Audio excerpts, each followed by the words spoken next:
Hello viewers, அனைவருக்கும் வணக்கம். Welcome to Gomathi செரிஞ்சுக்கலாம் வாங்க. இன்றைக்கி நம்ம மாம்பழ புளிசேரி கேரளா ஸ்பெஷல் குழம்பு எப்படி பண்ணுறதுன்னு பார்க்கலாம். ரொம்ப அருமையாக இருக்கும். ஒரு பப்படம் மட்டும் இருந்தால் போதும் தொட்டுக்கிறதுக்கு. இதுக்கு முக்கியமாக நல்ல பழுத்த மாம்பழம், என்ன கேட்டகரி மாம்பழம் வேணாலும் வச்சுக்கலாம். நல்லா பழுத்து இருக்கணும். இப்போ நம்ம வீட்டில் எத்தனை பேர் இருக்காங்களோ அதுக்கு தகுந்த மாதிரி டிசைட் பண்ணி நம்ம பண்ணணும். இன்றைக்கி நான் ஒரு 4 பேருக்கு பண்ண போகிறேன். நல்ல பெரிய பழமாக இருக்குது. ஸோ 2 பக்கமும் அந்த கன்னத்தை கட் பண்ணிவிட்டு இதை நடுவில் கீறி விடுறேன். ஸோ இது நம்ம என்ன சொல்கிறது, துருவி சேர்த்துக்கலாம், இல்லைனா மேஷ் பண்ணி சேர்த்துக்கலாம், எப்படி வேணால் சேர்த்துக்கலாம். நான் கொஞ்சம் கஷ்டமாக தான் போட போகிறேன். கொஞ்சம் கட் பண்ணி பீசஸாக போடும்பொழுது வாயில் லைட்டாக கடிப்படும் பொழுது நல்லாயிருக்கும். ஸோ இந்த மாதிரி கீரியாச்சு. இப்போ ஒரு ஸ்பூன் வச்சு நம்ம எல்லாத்தையும் இந்த பல்பெல்லாம் எடுத்துடுவோம்.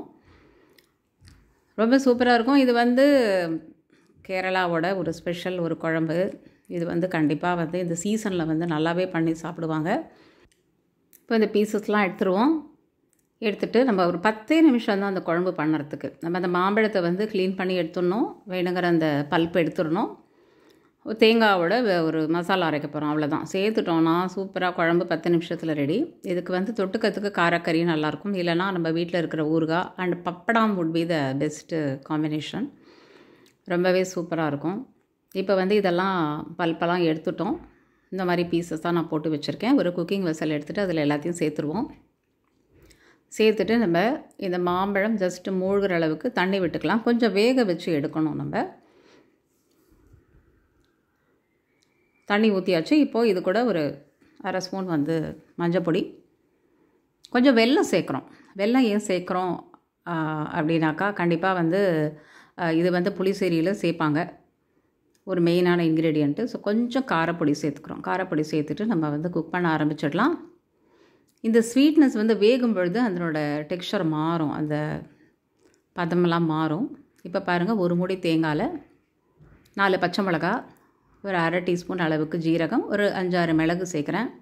கருப்பு மிளகு சேர்த்துட்டு க்ரஷ் பண்ணி கொண்டு வாங்க. இப்போது நம்ம இதில் தண்ணி ஊற்றி அரைக்க போகிறதில்ல. க்ரஷ் பண்ணின அப்புறம் நம்ம கொஞ்சம் புளிச்ச தயிர் எடுத்து வச்சுருப்போம். இப்போ மோர் குழம்பு பண்ணுறதுனா தயிர் இருக்குது, நம்ம மோர் குழம்பு பண்ணலான்னு பிளான் பண்ணுவோம் இல்லையா, அந்த மாதிரி.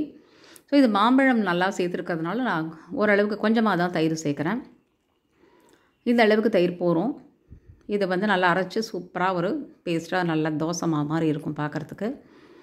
இது இப்படியே இருக்கட்டும். இப்போ பாருங்கள், மாம்பழம் ஒரு 5 மினிட்ஸ் தான். இது அரைக்கிறதுக்குள்ளே அது வெந்துடும். நீங்கள் கையால் இது கரண்டியாலேயே கூட மேஷ் பண்ணிக்கலாம். வேணும்னாக்கா மேஷ் பண்ணி விட்டிங்கன்னா இன்னும் திக்காக சூப்பராக இருக்கும். நான் இந்த கஷ்டமாக இருக்கட்டும் அப்படின்னு தான் விடுறேன். இப்போ அரைச்சி வச்ச இந்த பேஸ்ட்டை கலந்துடுவோம். இப்போ கம்ப்ளீட்டாக எல்லாத்துக்கும் சேர்த்து உப்பு சேர்க்குறோம். கலந்து விட்டுடுங்க. ரொம்ப கொதிக்கக்கூடாது. கொதிக்க ஆரம்பிக்கும் பொழுது மேலே பப்பிள் அப்படி பிளக்குன்னு வரும் பொழுது நம்ம அடுப்பு ஆஃப் பண்ணிடணும். ஸோ ரொம்ப அருமையாக இருக்குங்க. நல்ல வாசனையாக புளிப்பாக இருக்கும், அப்புறமா இனிப்பாக இருக்கும், காரமாக இருக்கும். தேங்காய் எண்ணெயில் கடுகு, வெந்தயம், 2 மிளகா, அடுப்பு ஆஃப் பண்ணிவிட்டு கருவேப்பிலை போடுங்க. அப்படியே தலையில் சேர்த்துட வேண்டியதான். புளிசேரி ரெடி.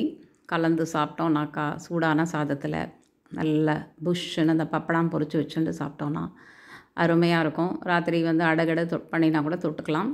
கண்டிப்பாக ட்ரை பண்ணி பாருங்கள். சேனல் ஃபஸ்ட் டைம் பார்க்குறீங்கனாக்கா சப்ஸ்கிரைப் பண்ணி வச்சுக்கோங்க. ஃபேஸ்புக்கில் பார்த்தா ஃபாலோ பண்ணி வச்சுக்கோங்க. பிடிச்சிருந்ததுன்னா லைக் பண்ணுங்கள், ஷேர் பண்ணுங்கள் உங்கள் ஃப்ரெண்ட்ஸ் எல்லோருக்கும். நம்ம அந்தந்த சீசனில் அப்புறம் வீட்டில் எல்லாருக்கும் ஆரோக்கியமாக சமைச்சு கொடுத்து அசத்துவோம். உணவே மருந்து. Health is well. Stay healthy viewers. Thanks for வாட்சிங்.